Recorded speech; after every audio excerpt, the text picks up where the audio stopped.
Bonjour à tous. Aujourd'hui on va faire un masque à l'aloe vera.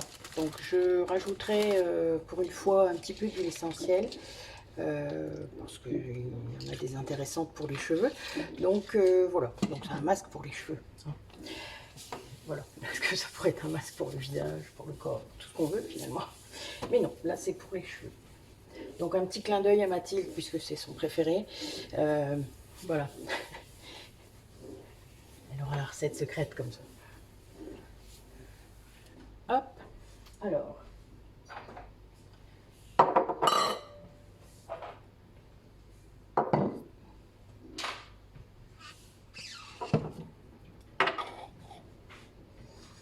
Donc, ce dont on va avoir besoin cette fois-ci. Alors, vous voyez, il n'y a pas besoin de grand-chose. On ne fait rien chauffer. C'est juste du mélange. Alors, donc, un petit ramequin.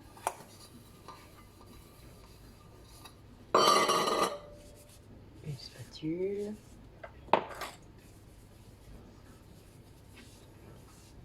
Un petit fouet. Alors, mon contenant, ça va être 50 grammes. J'ai pas besoin de plus. C'est juste pour ma fille ce soir. Donc, voilà. Donc après, elle peut même en utiliser moins, hein, les cheveux courts. Mais disons que c'est juste pour faire un petit essai. Bon, s'il lui en reste, je le prendrai. Mais c'est pas un souci. Alors, ah oui, pardon.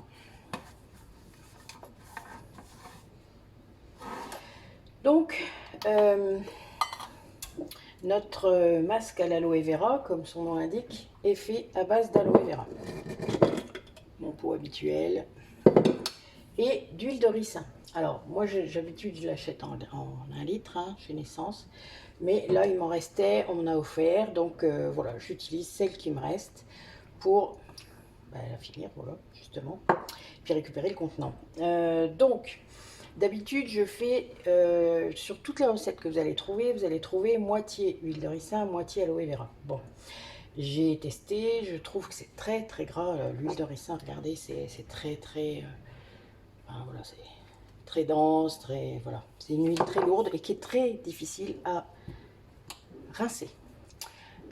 Si vous faites un masque comme ça, il faut rincer au moins 4 fois. Ce qui est quand même un peu embêtant. Mais ça fait les cheveux tellement beaux et tellement...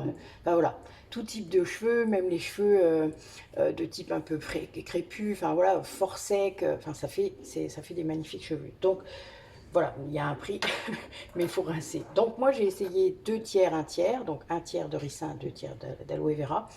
Ça reste encore très, très difficile à rincer. Donc là, je fais un test avec ma fille. Elle me redira tout à l'heure, enfin ce soir, si c'est plus facile à rincer. Je vais faire 3 quarts d'aloe vera et 1 quart de ricin. Donc là, pour 50 grammes, allez, un petit peu de mat, ça va me faire... Oh, je vous attends. Non, ça ne veut pas. Bon. Eh bien, 37 et quelques. Hein. Donc, je vais mettre 37 d'aloe vera.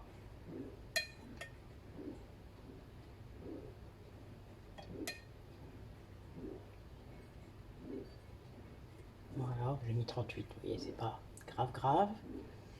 Là, on n'est pas au millilitre. Voilà.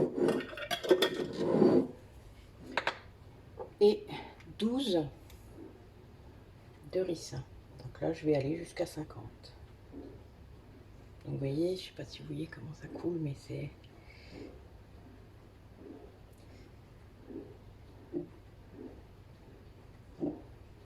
Voilà, donc je laisse un petit peu... Donc je suis à 49 et quelques parce que j'ai des huiles essentielles à mettre.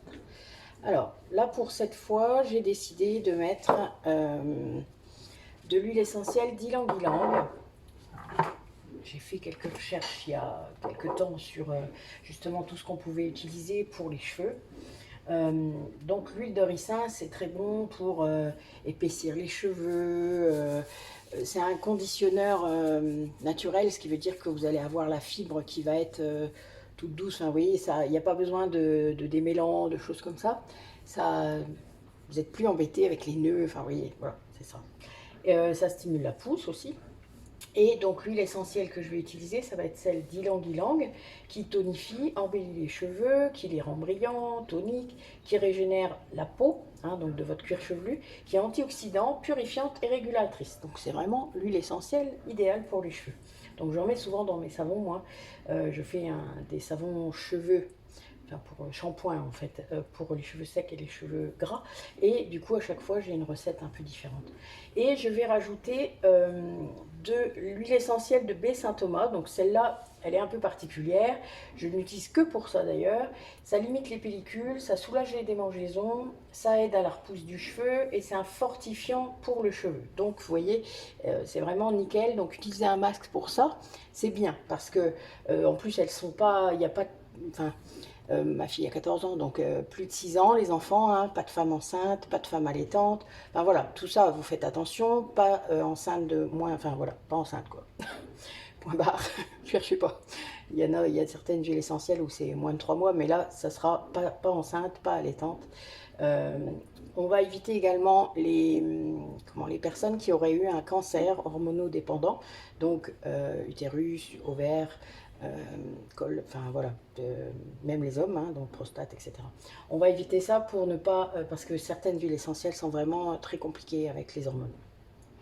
Donc, je ne rentre pas dans les détails, c'est pas le sujet pour l'instant.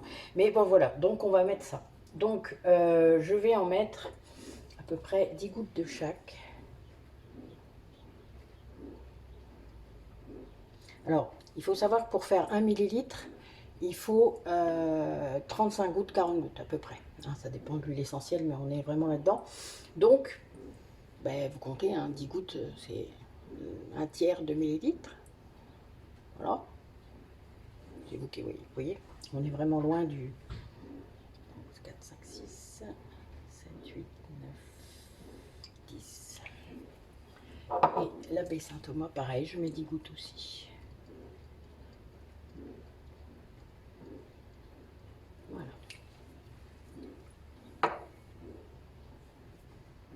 Alors, donc, on remue.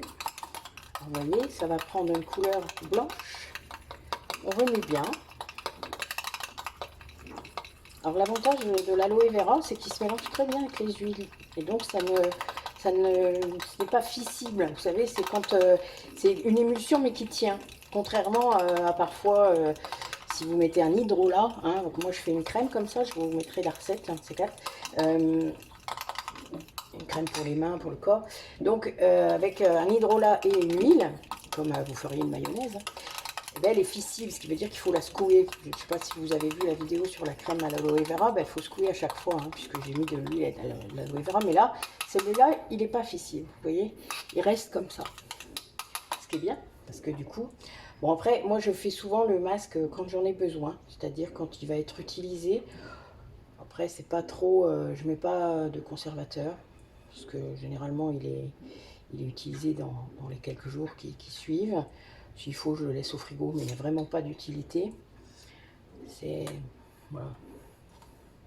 Alors, on va voir un petit peu s'il y a bien nos 50 grammes. C'est une habitude.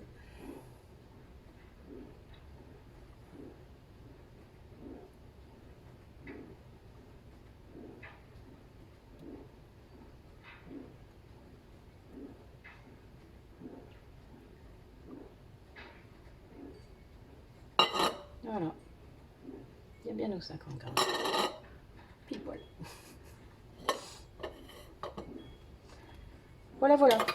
Donc, ben, qu'est-ce qui manque? L'étiquette. Voilà. Donc, une petite étiquette. Alors, masque. Aloe vera. Et bon, ben, je mets quand même une date. Hein. Donc, je mets 3 mois, c'est plus simple. Mais il sera mangé de toute manière bientôt. Nous sommes le 1er septembre, donc ce qui nous fait 1er décembre. Voilà. Et ça, on peut le garder hors du frigo, il n'y a aucun souci dans vos affaires à la salle de bain. Bon, peut-être pas dans le truc de douche, mais bon, voilà. Vous pouvez le mettre avec vos autres masques, hein, etc. Donc voilà, terminé. Bah écoutez, merci à vous et puis bonne journée.